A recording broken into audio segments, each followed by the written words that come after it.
तो दोस्तों जैसा कि आपने थंबनेल में देखा है वही क्वेश्चन इस वीडियो हम सॉल्व करने वाले हैं। क्वेश्चन क्या है, एक निकट दृष्टि दोष वाला मनुष्य अपनी आंख से 30 सेंटीमीटर से अधिक दूरी की वस्तु को स्पष्ट नहीं देख पाता है।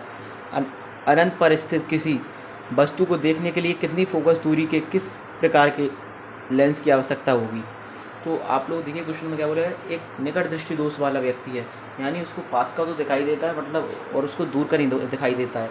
उसको निकट दृष्टि दोष का मतलब यही है कि उसको पास की वस्तुएं नहीं दिखाई दे रही, दूर की दिखाई दे।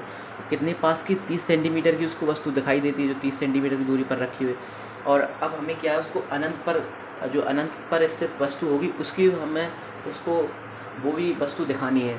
तो सबसे पहले जो हमारा v है वो हो जाएगा -30 सेंटीमीटर की दूरी पर स्थित वस्तु दिख रही है, उसी दूरी पर हम जो है उसको प्रतिबिंब बनवा देंगे तो जो है क्या उसको वो वस्तु दिखने लगी अनंत पर स्थित।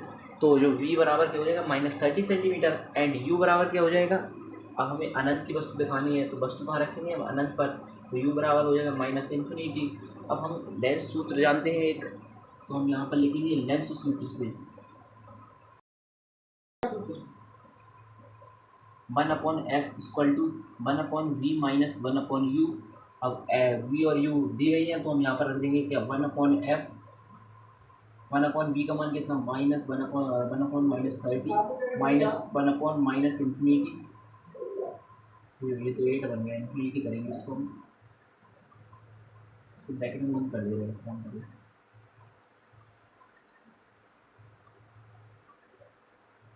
ठीक है, तो माइनस इन्फिनिटी हो गया।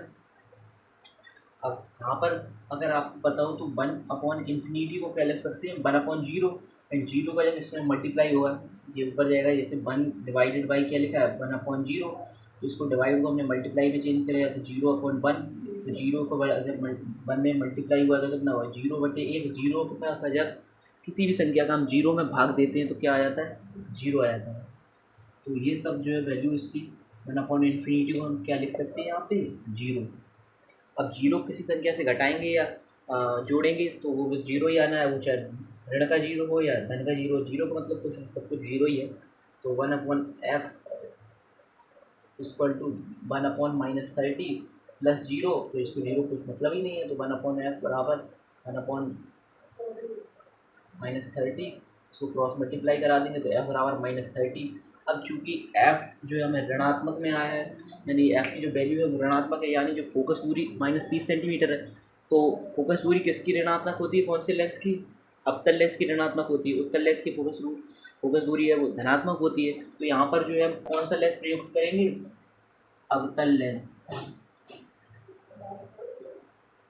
तो जो हमारा आंसर है वो f बराबर -30 सेंटीमीटर हो जाएगा और अवतल लेंस प्रयोग करेंगे।